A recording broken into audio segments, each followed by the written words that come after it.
So today's guest is Dr. Jordan Tishler, who is the instructor of medicine at Harvard Medical School. He's also the president of the Association of Cannabis Specialists and the CEO of Inhale MD Institute. So, Dr. Tishler, you obviously have done quite a lot with your career. Can you tell us a little bit about perhaps the Association of Cannabis Specialists and also how you got involved with cannabis to begin with?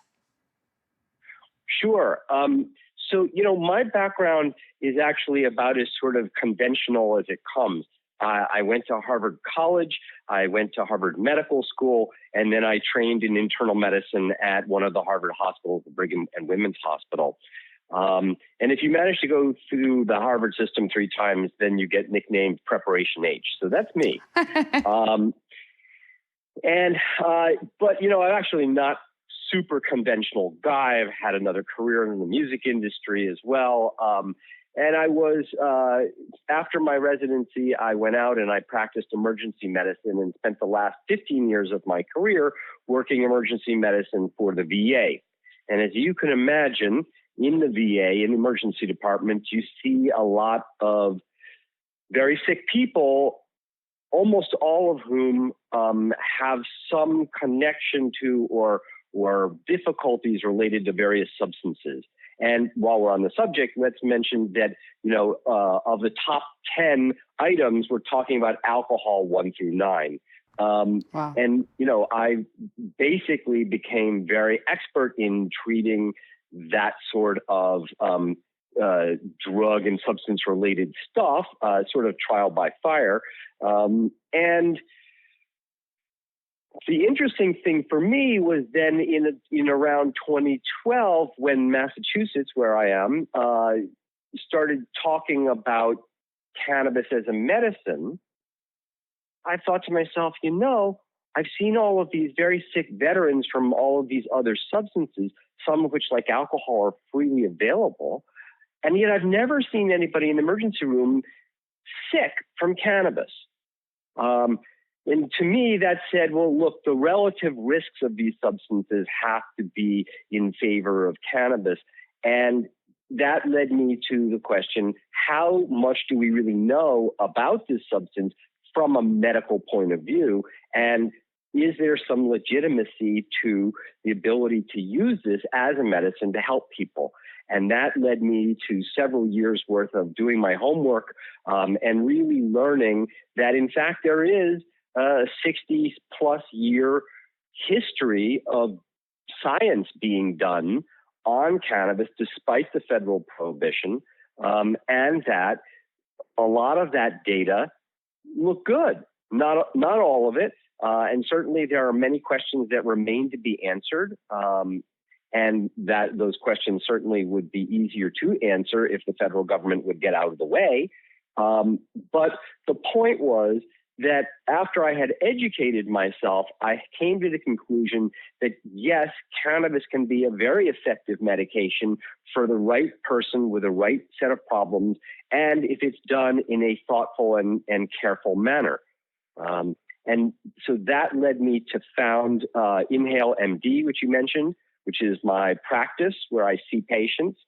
We have multiple practitioners now in multiple offices. And our goal really is, I think, very simple, which is very simply to take care of people. So unlike sort of what people think of as the sort of pot doc model where you go and you see somebody and you wink at them and they give you a card, that's definitely not what we do. We're focused on practicing medicine sort of the way it would be practiced in any other field of medicine, which is to say that we're very interested in what's going on with a patient, how we can intervene and help. We follow very closely, see people back. We write the equivalent of a prescription that says we need you to get this product from this dispensary and use it in this way. And the goal here is a positive outcome for that patient. And you would ask me about the ACS. Well, the ACS was the outgrowth of that, right? I mean, that is to say, once I had sort of established that this was the way I wanted to practice this kind of medicine, the interesting thing was that so much of the world is doing that sort of, unethical pot doc thing that it then became kind of important for me to find the people out there who are doing this, well, and from a caring point of view and a science point of view, and bring them together under an umbrella where we could really work to make sure that everybody is properly educated, that lawmakers understand that patients are not just recreational users and they have specific needs, and also to work with the industry to make sure that they understand that there are particular types of products that are more useful to patients than other types of products. Anyway, sorry to cut you off there. No, I think that's fantastic. And there's a lot to unpack there. Do you believe of the patients that you see, do you believe that there's a true endocannabinoid system deficiency, or do you think there's something else at play? Well, that's a very interesting question. And I think the most honest answer to that is I think we don't know. That is to say, if you even think about the theories of depression with the serotonergic deficiency, that's a hypothesis that seems to fit a model wherein giving certain medications like the SSRIs tend to make people better.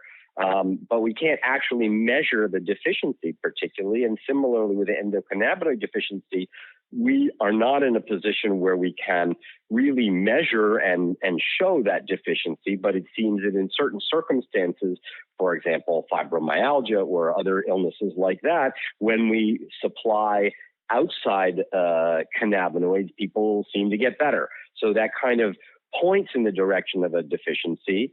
There have been some studies that have looked at circulating, meaning blood-borne endocannabinoid levels, particularly in autism, that seem to show that autistic children have lower than average circulating endocannabinoids. But I don't know that that proves anything yet.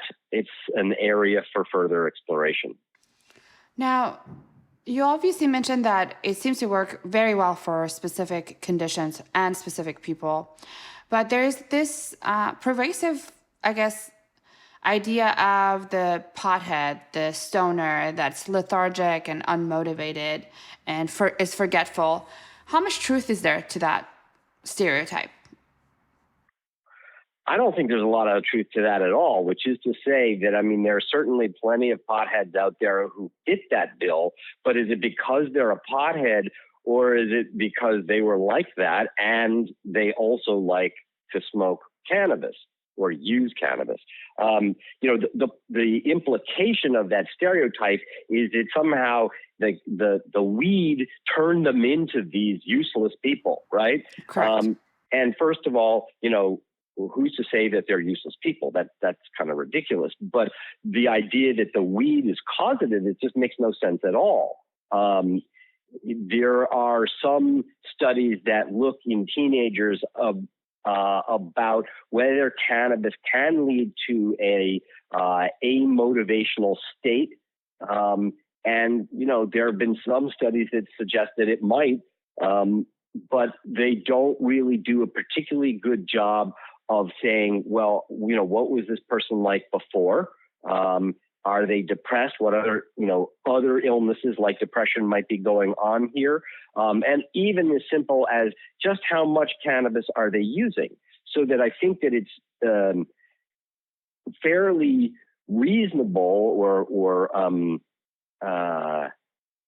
intellectually makes sense to say, look, most substances and most medications are helpful at a certain dose or in a certain range, and then become, frankly, harmful when you take more than that. And I don't think cannabis is any different than that. And so if somebody comes in and they have, for example, anxiety and depression, we can address that with cannabis with reasonable benefit at a very low dose of cannabis use. And in particular for those two diagnoses, also, cannabis should be used in the evening and not throughout the day, because we know that the intoxication can actually adversely affect people's cognition and their productivity and such like that. But it isn't necessary to be stoned during the day to get benefit for depression and anxiety.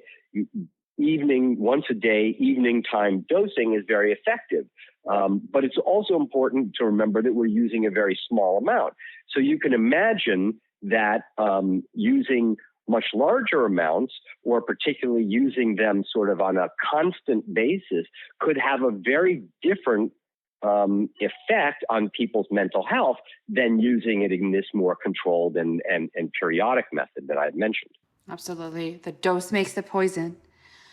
So that's it. Absolutely. So you mentioned anxiety and depression, and you mentioned a low dose.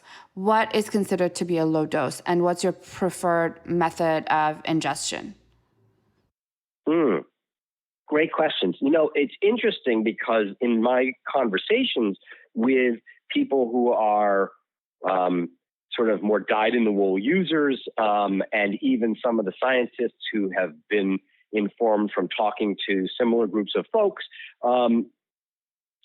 they're used to thinking in, doses of 50, 100, 150 on up milligrams of THC.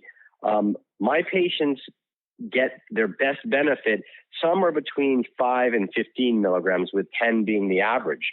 So and people will talk about that being a microdose, which isn't really accurate, because microdosing are supposed to be doses that are low enough that you don't really perceive any immediate effect, but really sort of just generally kind of sense that you're getting something out of it. And certainly at 5 milligrams for most cannabis naive individuals is enough that you're going to have a noticeable effect. So I would call that a dose and not a microdose, but it is a whole lot smaller than what most of these other folks who are sort of more recreationally inclined think about. And then you asked about route of administration. It's very important to get the route correct, because as anybody who's ever used this stuff knows, the behavior of cannabis when inhaled is rather different from when it's taken orally or an edible. So when you inhale this stuff, you have relatively rapid onset over, say, 10 to 15 minutes. And then you also have a relatively short duration of action that's sort of in the 3 to 4 hours range. And that varies a little bit from person to person. But so the bottom line is that inhalation is sort of quick and short. And that's good for situations where, those are beneficial characteristics. So you have insomnia and trouble getting to sleep, then inhalation is a great approach to getting to sleep. Similarly, for anxiety and depression, using a small dose right before bed by inhalation also makes a lot of sense, and the intoxication wears off overnight while you're asleep, but the benefit of having administered the medication is persistent throughout the next day. On the other hand, the oral stuff, as everybody knows, is just radically different. It's very slow to work and is somewhat unpredictable. I would say on average, it kicks in about an hour, but we all know that there are stories of it's taking significantly longer than that. And it's one of the ways where newbies get into trouble by taking an additional dose. But the real benefit is that once it does kick in, it lasts much longer, right? You get more like an 8 to 12 hour benefit from it. And so for patients who have severe debilitating pain that's constant in nature, giving them inhalation is just kind of bounce them up and down like a yo-yo. I'm better, it wears off. I'm better, it wears off, Whereas what we really want is something that is nice and level and gets the pain under control and then allows those people to go about their business. And so in those circumstances, using an oral product is much more effective.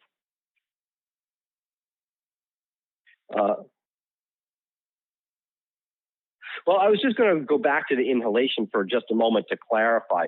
Inhalation comes in many different styles, and smoking is the one that everybody knows about. In general, as a physician, I don't recommend that people smoke this stuff because, we have significant concerns that smoke contains bad things. And that we really don't want to spend a lifetime being exposed to these things. The data on the risk of smoking just don't look as bad as smoking tobacco, but that mystifies us. And so it makes us a little uncomfortable saying, sure, go smoke this stuff, particularly when there are other options. So the option that I prefer is to vaporize whole flower. So there are machines out there, you put ground up cannabis material in, they're smart enough to actually measure the temperature at the vaporization. The appropriate temperature is 350 degrees Fahrenheit, just like we were making cookies. And these machines are smart enough to get there and stay there. So what we get is the medicine without any product of combustion. And then there's the third thing, which is the all too popular little oil pen or vape pen. And I don't like the word vape pen because they're not really vaporizers. They're really combustors. They're very crude devices. Even the ones that say they can set temperature do it by estimating and not measuring the temperature, which turns out to be completely inaccurate. And so essentially at very low temperature, particularly the terpenes in cannabis, burn into things that we really should not be exposing ourselves to. So I am not a fan of those little pen type devices. And clearly, in addition to the technological flaws, now we have seen that there is a sort of more pressing issue with just exactly what goes into those cartridges and can it make people sick. So there are a number of ways to approach inhalation, and I think that vaporizing whole flower is the best and safest means of doing that. So a couple questions. Is there a particular device that you've had good experience with your patients as far as the vaporizers that are in the market? Definitely. There are many, many devices, hundreds of devices on the market, and unfortunately, most of them aren't as good as they ought to be. Certainly, people know machines like the packs, which are very attractive, but I have some technical reasons why I think that's maybe not the best available at the moment. So previously, what I had recommended was a device called the Crafty by Storz and Bickel. And I don't make any money saying that. And I think it was a very effective, safe, reliable machine, and relatively small. I mean, it's sort of the size of your iPhone kind of thing. The downside to the Crafty is the price tag. It's about $280. Which, you know, as a device that one's going to rely upon for medical purposes and one that ought to last 5 or more years, $280 isn't, you know, a ridiculous price. But I also understand that, you know, as an initial outlay, particularly for patients who haven't been using cannabis, and so this is all kind of new territory and we're not sure it's going to work and that sort of thing, that, you know, it's not an insignificant amount of money. And so I have spent a lot of time trying to find less expensive machines that were as good. And frankly, it took about 4 or 5 years to find a machine, which was brand new at the time, that I think is good or good enough. And so there's one from a manufacturer called Planet of the Vapes, and they make a product called The One, which retails for $129, and I think is just as good. So that's my current recommendation to people. Right. I know one of the speakers and guests we've had in the podcast had mentioned that there's a large concern with the type of filaments that's used in a lot of these vape or pen products, and they can disintegrate. So it is really important to do research and pick a reliable tool for basically consuming the cannabis. So I'm really glad that you were able to share that information. You know, so many of these devices are made as cheaply as possible, which I suppose is true of most devices. And oftentimes in China, where perhaps the manufacturing standards are not quite as rigorous as we might like. And so they do have things like lead in them, or as you say, the filaments, which are made of tungsten, which is another heavy metal, can disintegrate. None of these things are things we want to be exposed to. So it's important to find devices where we have some reason to think that they were well manufactured and well designed.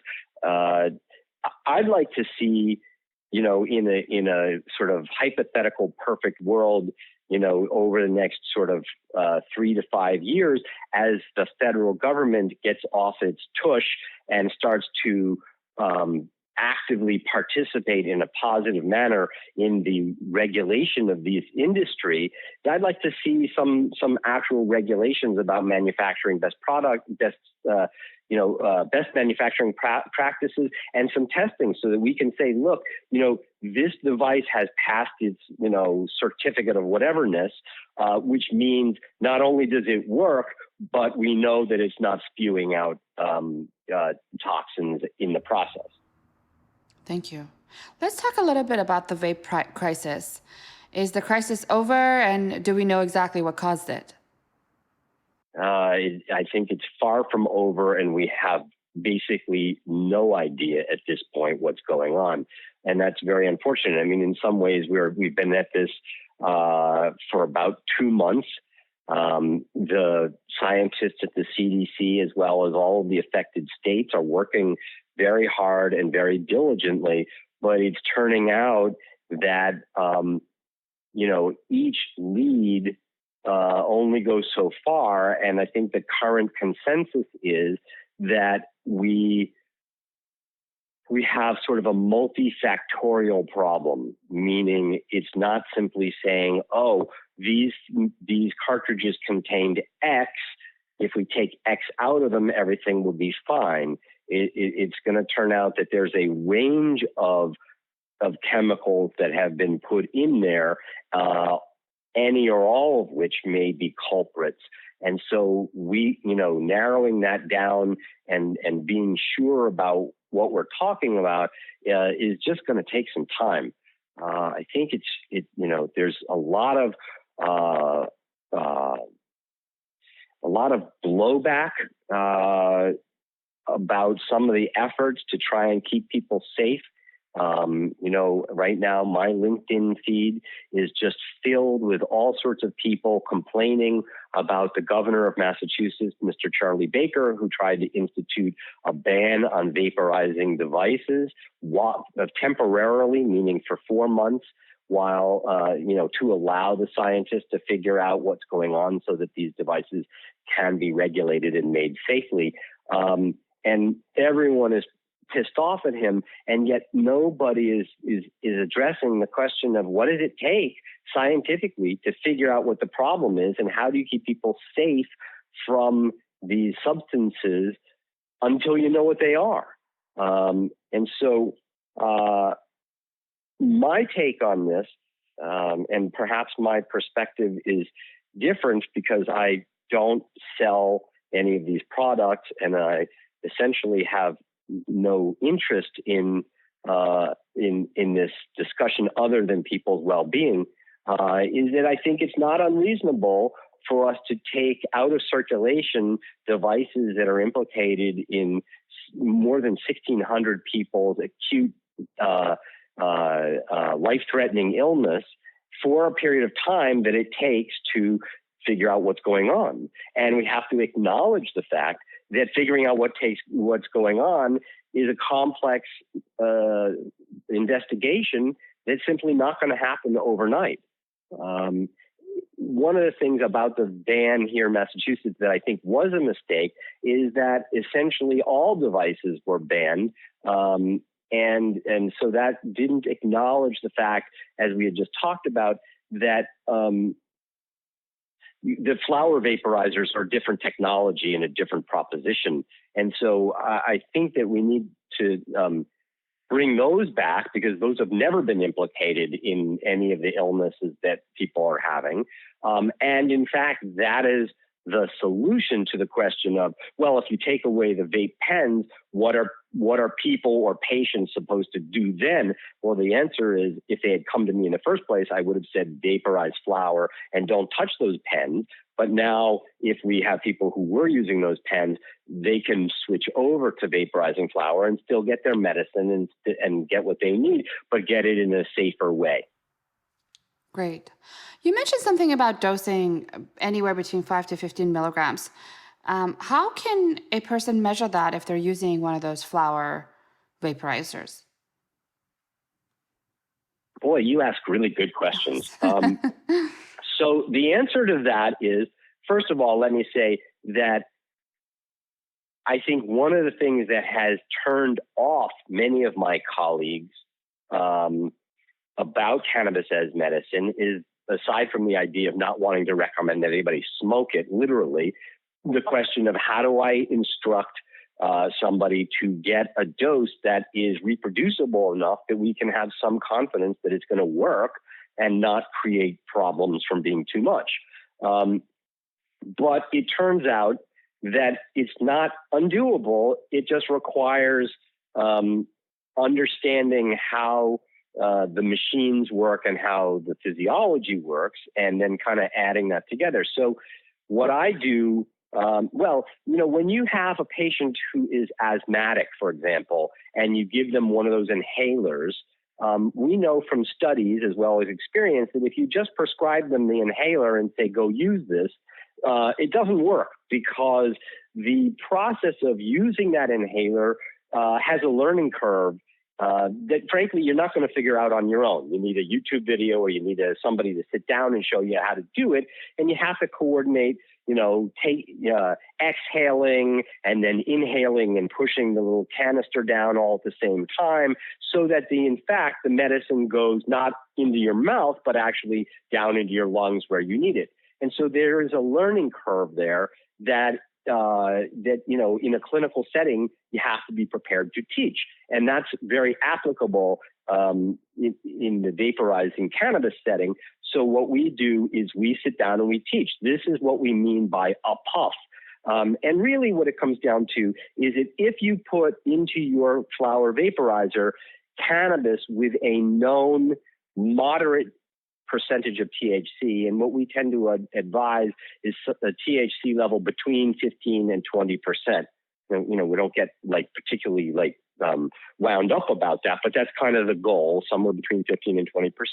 If you put that in there, and then you take a breath that is essentially a slow, deep breath, as deep a breath as you can manage, then because lung volume is relatively constant from human to human, with some variation for gender, but basically it's fairly constant, then you can use that sort of fixed volume to know how much you got in volume, and then because you're using a known percentage THC, that translates to a fixed number of milligrams, and that works out to roughly between 3 and 5 milligrams per puff. Okay, fantastic. So 5 milligrams could be 1 or 2 puffs, essentially. So patients can titrate based on that. Yeah, I would operate under the assumption that 1 puff is 5 milligrams. Okay. And if it turns out that you're getting slightly less than that, that's okay, because you can always take another puff to get yourself where you need to be. But if you're basing your thoughts on the number of puffs on the lower side, then it's quite possible that you'll get more than you need. And quite frankly, getting more than you need is, in most instances, the condition we would like to avoid. Earlier, you had asked me to talk a little bit about overdosing, and this seems like a reasonable segue. It's very popular amongst cannabis advocates to say you can't overdose on cannabis. And that's not really true. It's true that you cannot fatally overdose on cannabis. And that's certainly good news, right? I mean, people can, they can dab grams of this stuff and it won't kill them. Right. But you can definitely overdose in the sense of getting too much of this stuff. And while it won't kill you, it can certainly make you very, very uncomfortable.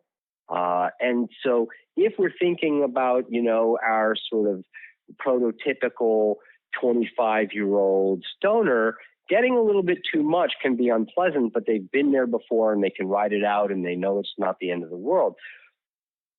Although the literature on people's reaction to getting an overdose is interesting, because even the diehard users when they tend to freak out, they really freak out, and they can have as much of a hard time talking themselves off the proverbial ledge as anybody else. So that was kind of interesting study to me.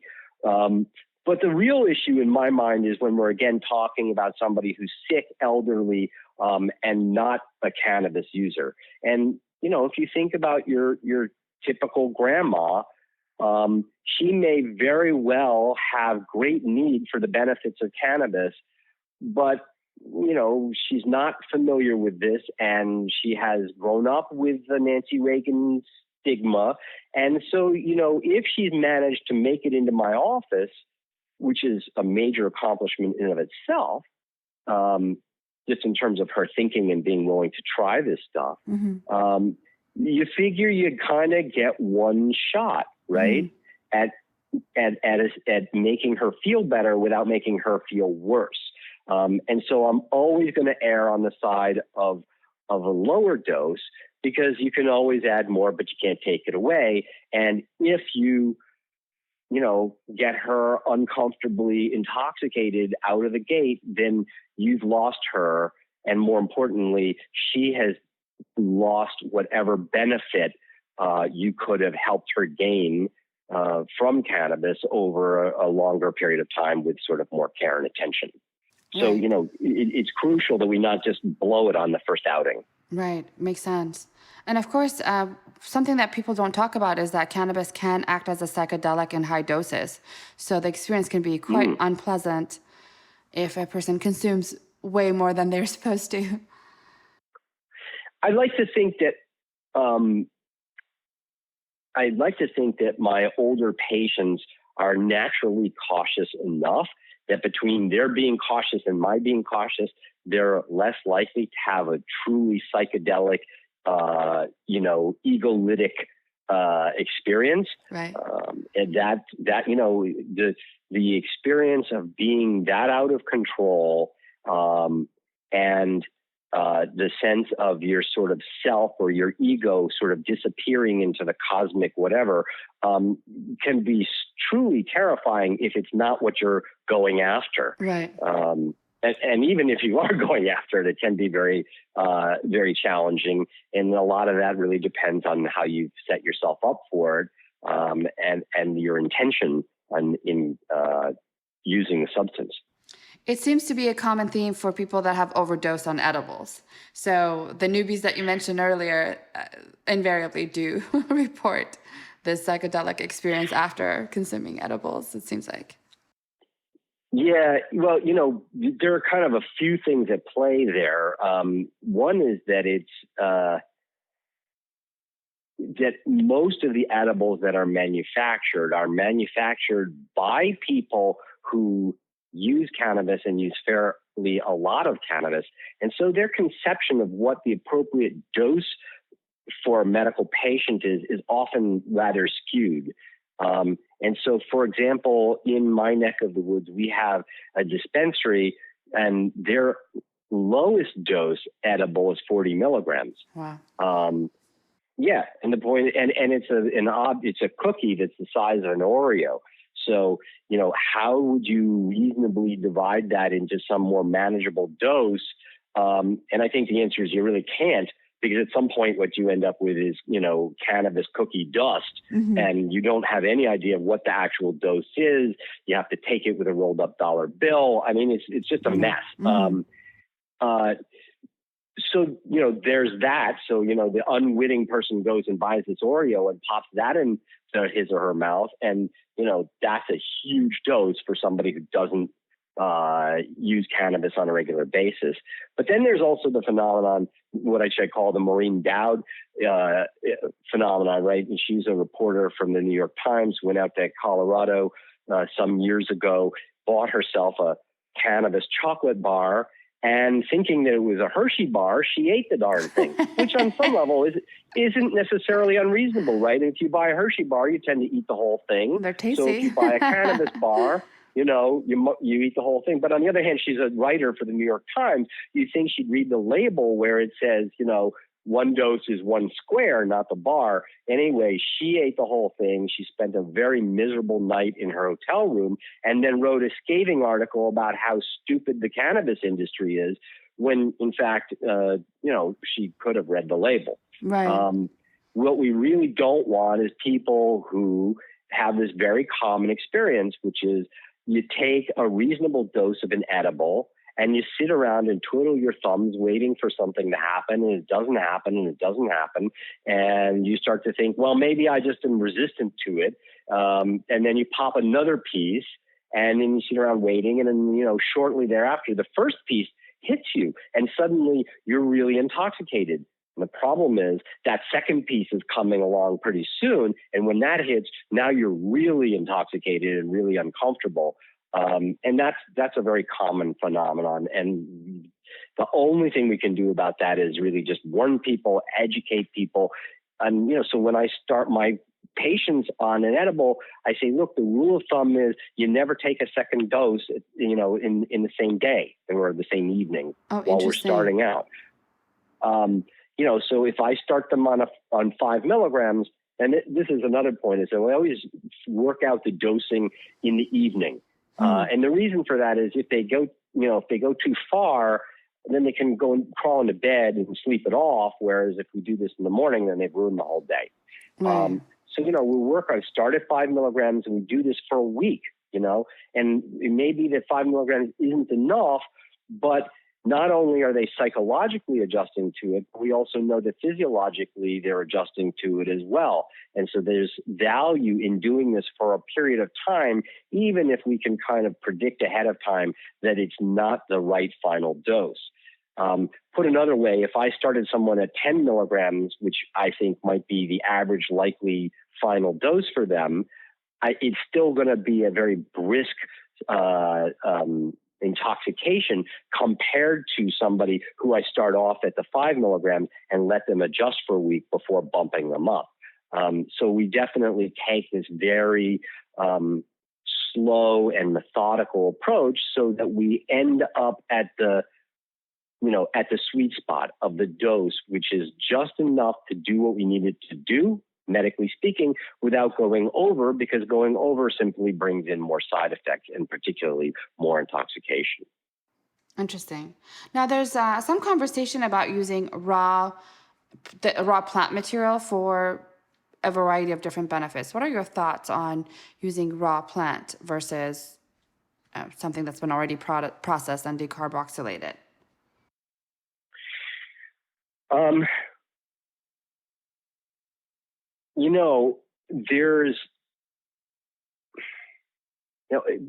My response to that is kind of a mixed set of responses. I think that, that there is a little bit of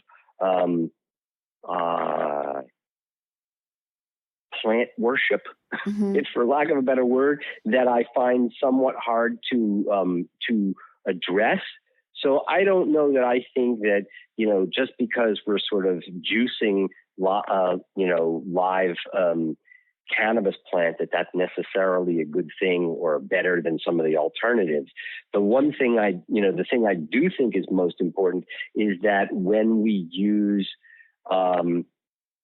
non-decarboxylated forms, so raw is an example, then we're potentially getting different chemistry, right? And so the perfect example of this is that when we decarboxylate cannabis to produce THC, we get the benefits of THC, whether we're doing that by smoking a joint or a bowl, or we've, decarboxylated it in an oven and then made some sort of an edible out of it.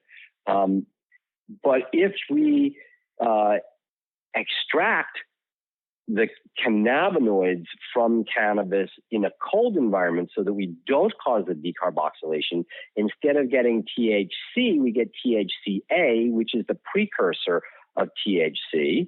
That's what the plant actually makes on its own. And the thing about THCA is that it is, number one, it's not intoxicating like THC, but number two, and much more importantly, number two, is that it's an incredibly powerful anti-inflammatory. People like to talk about what a wonderful anti-inflammatory CBD is, and there's some evidence to support that, although it's almost entirely from rodent studies. But THCA is 10 to 20 times more potent than CBD as an anti-inflammatory. It's also much more widely available because that's basically what any normal cannabis plant produces, which makes it cheaper. And the studies that we have using THCA for Crohn's disease and rheumatoid arthritis are actually done not in people, but not in mice either. It's done in human tissue. Mm-hmm. So that's actually, I think, more solid evidence than mouse studies. And I've had incredibly positive results using THCA specifically in autoimmune-related diseases like Crohn's and rheumatoid arthritis. I've had a number of patients in both of those categories, frankly, simply go into remission by the addition of THCA, where in addition to their usual cocktail of conventional medications, which hadn't put them into remission prior to adding the THCA. So you're actually finding that it has different medicinal benefits than THC itself or even CBD, it seems like. Oh, yeah, absolutely. For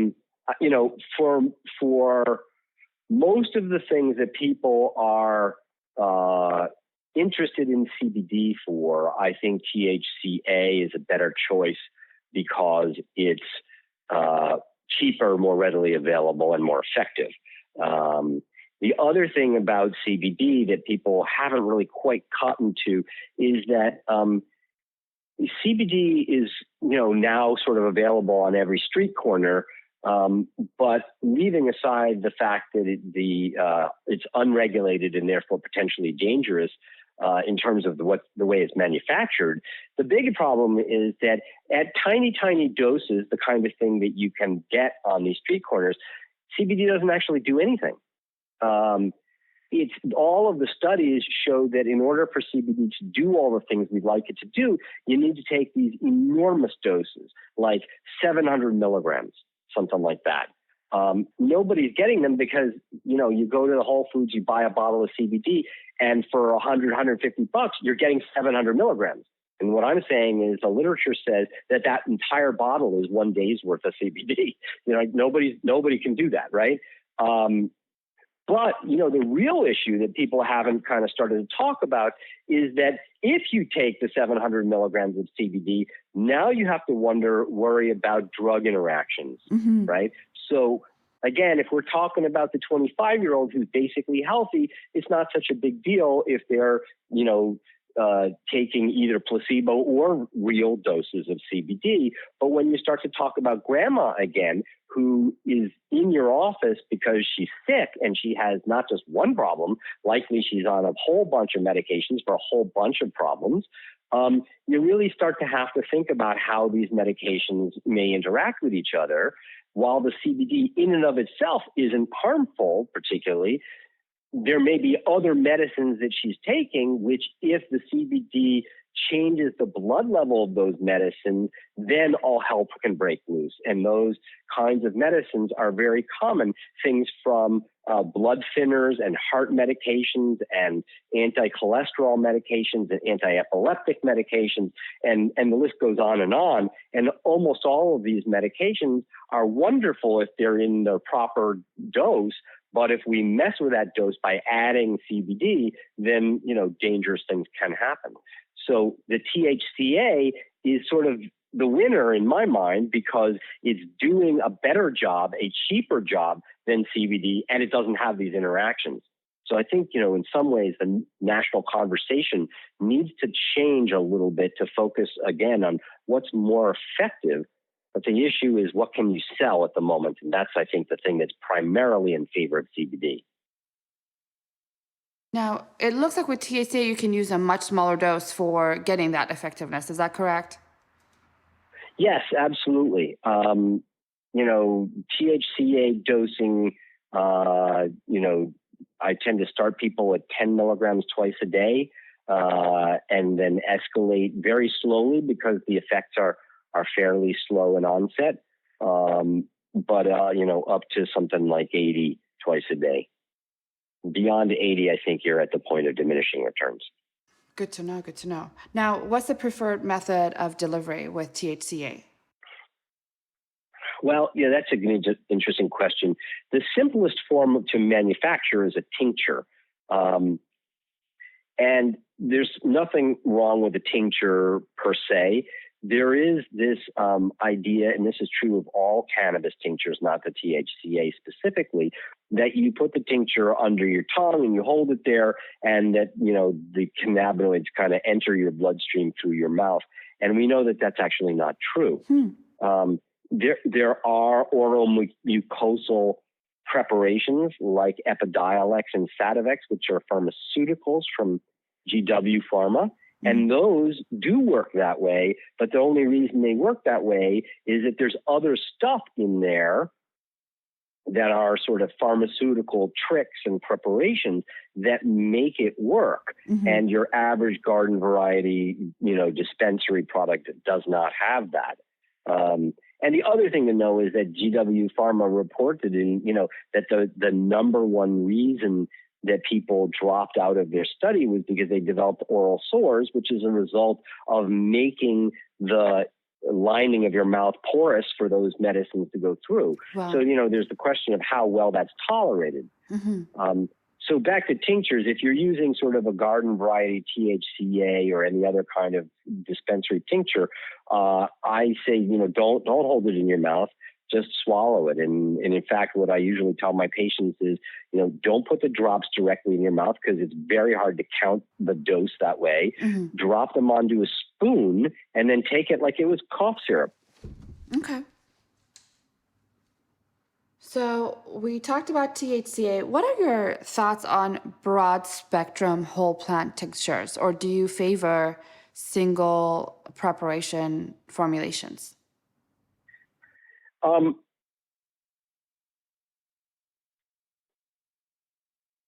I don't think there's a simple answer to that. We have this sort of general feeling that that we're talking about a small handful of chemicals like THC, CBD, THCA, but that they operate in the context of a much larger group of chemicals. We don't really have proof of that.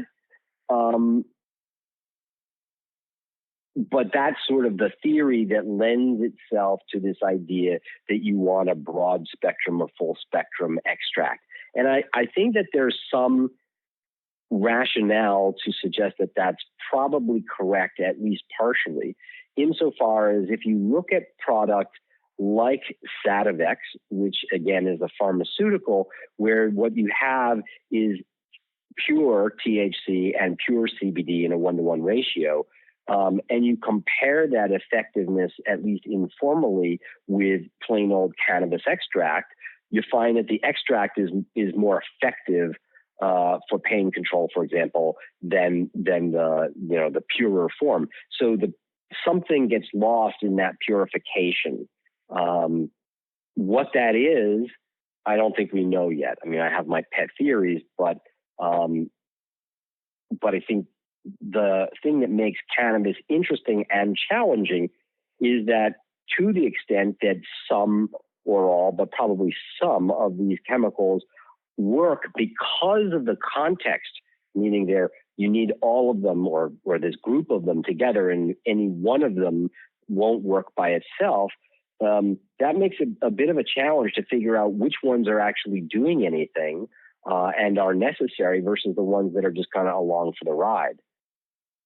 In the long run, I think that we will figure that out and be able to make pharmaceuticals that are far more effective and probably safer. Safer is kind of an arguable considering how safe cannabis is.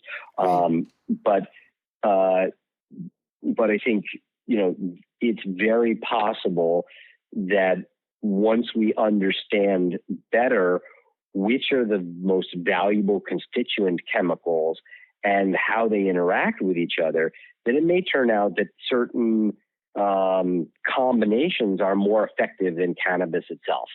But I think we're so far off that understanding at this point that it's it's something to be looked forward to, but it's not on our radar really. What are your thoughts on using cannabis during pregnancy, particularly for morning sickness, for example? Well, excuse me. The short answer is don't. And the longer answer is this. We have really about a dozen studies on this subject.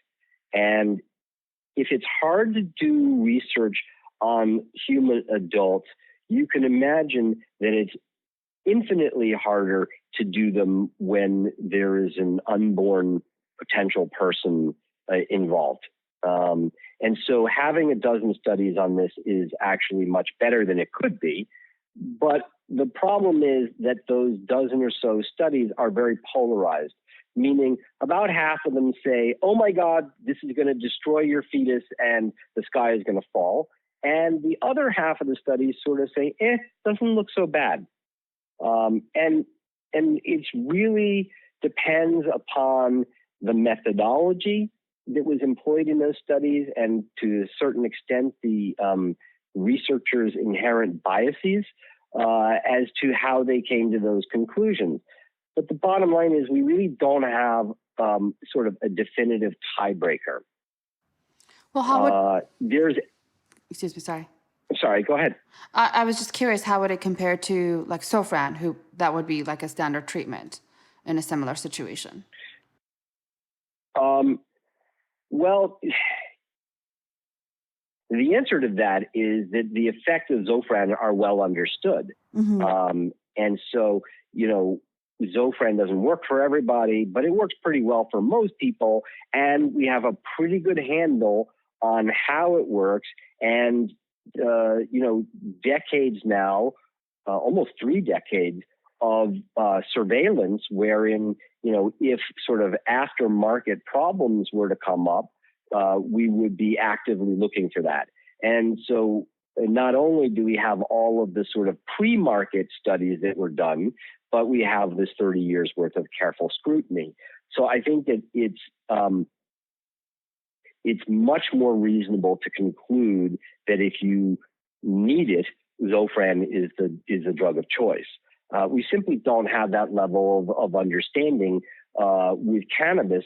And I would also say that we also know enough about cannabis to suggest that there are good reasons to think that it might not be safe for a developing fetus. That's not proven. That's just, biological rationale. So my view, the view of the Association of Cannabis Specialists and the view of ACOG, which is the Association of, or the American College of Obstetrics and Gynecology, is simply that in the absence of more definitive information, we strongly recommend against this. But now I want to give you, I think, the most cogent reason I recommend against it. And that is not necessarily what cannabis itself may or may not do to that pregnancy, but rather the fact that we all know that pregnancies can be risky. Most of them don't. Most of them thankfully go just fine. But it is a period of some increased risk for the woman, for the fetus, and by extension, by all of the important people in the lives of that woman and potential person. And so things sometimes go wrong. And one of the things that can really go wrong is if something physiologic goes wrong, there is a tendency amongst human beings to look back and say, what did I do to deserve this, right?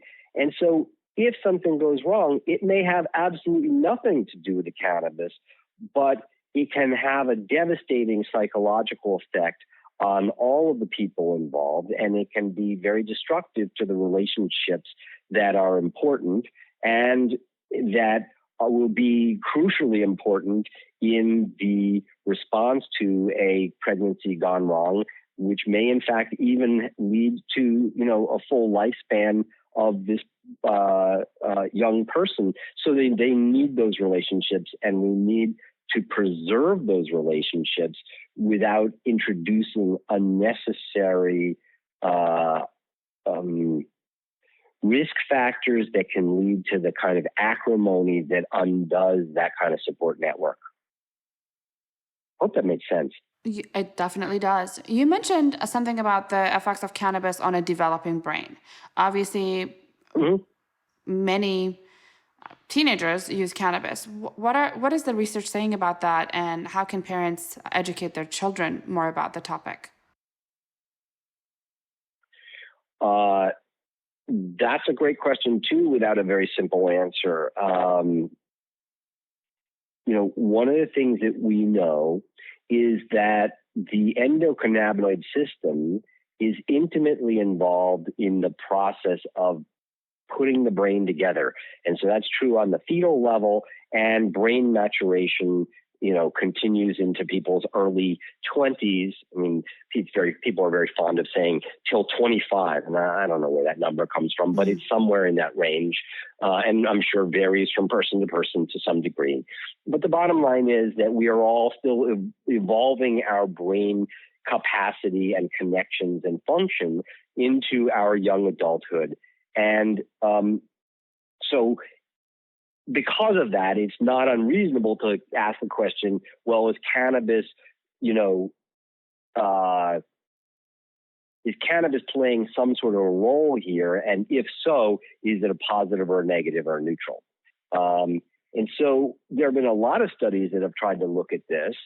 And oftentimes they can be quite alarming, but you have to kind of see them in some sort of context. So, for example, there are a number of studies that look at MRI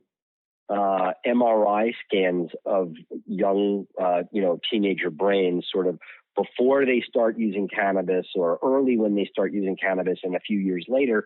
And in some of those studies, what we find is that there are certain areas of the brain that change, that, aren't normal in the truest sense of normal.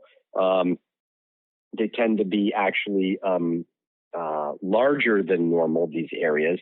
And so the conclusion is cannabis is doing something, and that can't be good.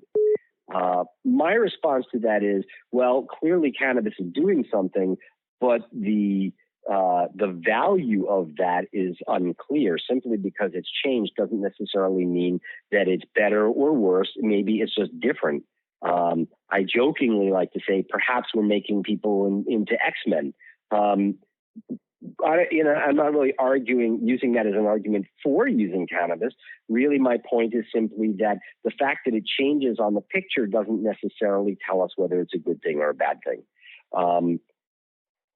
The type of studies that I think are much more compelling to me are actually much harder to do, which is why so many of these MRI studies get done. But really what I want as a clinician to know the answer to is, if kids start using cannabis young and, for a long period of time, what kind of adults do they turn out to be, right? Do they attain a reasonable level of education? Do they get and keep good jobs? Do they have important social relationships in their lives? Do they have children? Do they raise their children? All of those sorts of things that are really kind of measuring life outcomes as opposed to some physiologic number or picture. Because, at the end of the day, I think we can all agree that life is about what you get out of it, right? Not like, what does your brain look like on an MRI? And so those studies are hard to do because you need a large number of people and you need to follow them for 40 some odd years to see what happens, right? Right. Well, we have a couple of those studies. And one in particular that's called the New Zealand study did exactly that. It started back in 1970, and it took a bunch of young boys who were smoking weed recreationally, and it's followed them since 1970. And generally speaking, though, there has been no difference in their outcomes compared to the controls who did not use cannabis. And I find that rather rather reassuring, right? Because at the end of the day, I want to know that people who are getting benefit from cannabis aren't giving up some, capacity that they would otherwise have because the cannabis is somehow undoing that. And I think that study really shows that, people do just fine. Great. Good to hear. Now, there's a lot of, individuals that are using CBD for wellness purposes. And obviously CBD seems to exist in breast milk. What are your thoughts about using CBD while breastfeeding? All of the cannabinoids, THC and CBD, are expressed in breast milk. What we know about the effects of THC vastly outweighs what we know about the effects of CBD in this context. But we do understand that CBD has an effect on the endocannabinoid system, and that developing babies' endocannabinoid system is in high gear, helping them sort out the neural connections that they need to make. And so, again, without a ton of evidence one way or the other, it is biologically reasonable to be deeply concerned that CBD, just like THC, is likely to interfere with the formation of that child's brain. Again, do we know that's the case? No, we don't. We're really basically being cautious. Mm-hmm. But given what's at stake here, I think caution is probably the right approach. Right. But it could even be potentially beneficial, and we just will potentially never know. Well, I don't know that we'll never know, but we certainly don't know now. Right. When it comes to getting the research done in pediatrics or even neonatology, it's just very hard. I mean, leaving aside the issues around legality and funding and all that stuff, it's just very hard to design a study that sort of makes ethical sense when we're talking about children or babies.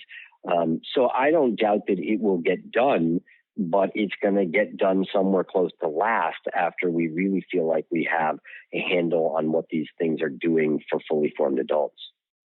Good to know. Now, there is, a residual conversation about cannabis and risk for addiction. What are your thoughts, and what's been your clinical experience in regards to that? Well, many people end up with opioid dependence, for example, because they have a pain syndrome.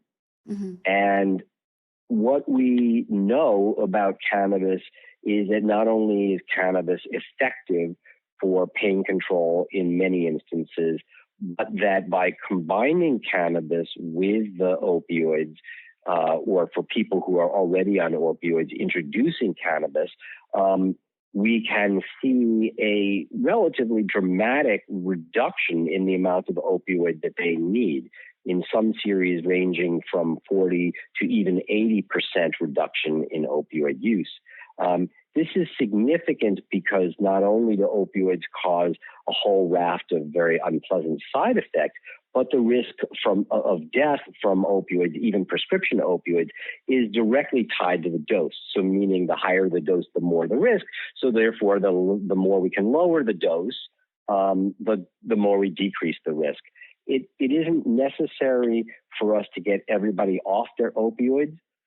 That's kind of crazy thinking, but and many patients, even with cannabis, will still need some opioid. But again, to the degree that we can minimize the dose of opioid, we are protecting them. But that's addressing pain and opioid dependence. Your question was really about addiction. And, addiction is a little bit of a different bag, right? That sort of dependence and certain maladaptive behaviors in the absence of any clear reason to be using these things, right? It's not necessarily that they have pain, it's that they have become addicted to this substance. Mm-hmm. And so there is a lot of discussion, I think, that sort of follows from the first category, the dose reduction of opioids in pain patients, over into can we get people to dose reduce the medicine, the opioids that they're addicted to by using cannabis. And I think that it's not an unreasonable thought process, but there's really no evidence to support it at this point. So I know that there are groups out there that are doing this. Particularly, there's some veterans groups that have a sort of pretty guerrilla style to this. And it makes me a little bit uncomfortable because I think that we probably ought to be studying this in a way that allows us to be thoughtful about it, to do it, within, a controlled setting, so that we know what we're getting and we can get to a place where the outcome is what we'd expect it to be. So more research that needs to happen there. Is there any research that's done on whether or not ingesting THC will affect the endocannabinoid system in such a way that the endocannabinoid system doesn't naturally work to its full capacity? Because it seems to be a mechanism that's taking place with opiates, so that the body with the external intake of opiates produces less of its endogenous opiates. Is there a similar mechanism with the cannabinoids that you might be taking externally? Yes, absolutely. This is the basis of what people talk about as tolerance, right? And, the way I try to describe this is, the endocannabinoid system works because one cell is secreting these endocannabinoids as messengers, and the messengers travel to the neighboring cell, and they deliver this message by binding with a receptor, right? And the way I conceptualize these receptors is sort of like those little satellite dishes that people have on the side of their houses, and so you can imagine the surface of that cell as being dotted with a whole bunch of those little satellite dishes waiting to encounter the endocannabinoid that is coming its way. If you flood that system with outside cannabinoids, like from cannabis, essentially that receiving cell goes, oh my God, I'm getting so much signal here. It's driving me nuts. So let me take down a whole bunch of those satellite dishes. Now I only have 3 satellite dishes out there rather than 100. And now I've kind of turned the volume down and it seems much more reasonable. But the problem is now if you take away those outside cannabinoids and are relying again on your endocannabinoids, now you've only got 3 little satellite dishes, and that may not be enough to really pick up the message that's being sent. And so, yes, tolerance develops, and in theory anyway, the tolerance to outside cannabinoids can lead to, the inability for the endocannabinoids to do their job. Are we seeing any clinical evidence of this, particularly in terms of withdrawal with patients that abruptly stop using cannabis? Yes. I don't see a lot of it because my patients, as we've talked about, are on such controlled and moderate doses that doesn't seem to be a problem. But we do know that people can develop a physiologic dependence on cannabis. Thankfully, it's not very common. Best literature says it's around 7%. But the real question is, to what degree does dose or the frequency of dose affect the likelihood of developing that kind of dependence and therefore the withdrawal? And that I don't think we really know. I would venture that it would be directly related. That is to say, if you're taking in large amounts, your risk of becoming dependent and having withdrawal will be higher. Part of the reason we don't know this is that given the illegality of cannabis, it's very, very difficult to know what people are actually taking or how much they're taking. When you do these self-reporting systems, the questionnaires, most of the time is very hard to quantify, and then people have all sorts of reasons for either not estimating their use properly, or perhaps even just not, wanting to be truthful about it. And so the data we get out of those types of studies is usually either absent of that information or it's unreliable. In the way we would handle that in a other scientific context is we would give the person the thing we want them to use, and so we would know exactly what they're getting and how much. But right now, with the current federal prohibition, you can't do that kind of study. I think it's an interesting conversation to have, particularly since there are a lot of people that have gone through substance abuse rehabilitation and may want to stay away from cannabis for that particular reason. And I think the current, not necessarily propaganda, but the current conversation really says that there's no risk. So I think it's really interesting to talk about the fact that there may be a minor risk, and people should consider that when they start ingesting the product. There's nothing that has no risk. I mean, really. I mean, if it really has no risk, then it isn't doing anything, right? And we know cannabis is doing things because we're getting benefit. But with benefit comes risk. I mean, it's just that's the nature of the chemistry. Mm-hmm. And I think it's really incumbent on us to take that seriously, because just because, somebody doesn't have a problem doesn't mean the next person isn't going to.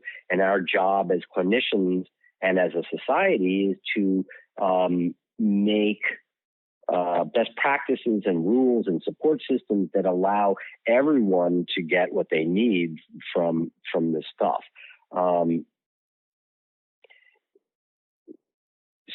So yeah, I think we have to respect it to understand that generally it's pretty safe compared to other medicines and other substances. It's pretty safe, but pretty safe isn't absolutely safe. Well, Dr. Tishler, you've done a tremendous job demystifying some of the common cannabis myths. I think it was very important for us to have this conversation. Do you have any closing remarks? I think that we need to remember that cannabis is an incredibly helpful medication. We need to respect it as such. We need to respect the needs of patients and understand that they're not just another form of recreational user, that they have needs that are sort of more specific and they need greater reliability, and may come from backgrounds that are not as amenable to the kinds of dabbling that many recreational users are interested in doing. So we have to evolve the system to be able to take care of everybody's needs, both patients as well as recreational users. And, in that, I'll just end with a plug for the Association of Cannabis Specialists. People can find that organization at cannabis-specialist.org. We certainly love your support as we push forward with trying to educate clinicians and lawmakers on how to take care of patients. Well, thank you so much. We'll include the link in the show notes as well. And fascinating conversation. Thank you for your time. And I hope that we can pick up a continuation of this at a later point. Oh, that sounds lovely. Thank you so much for having me on. It was a wonderful pleasure. Thank you.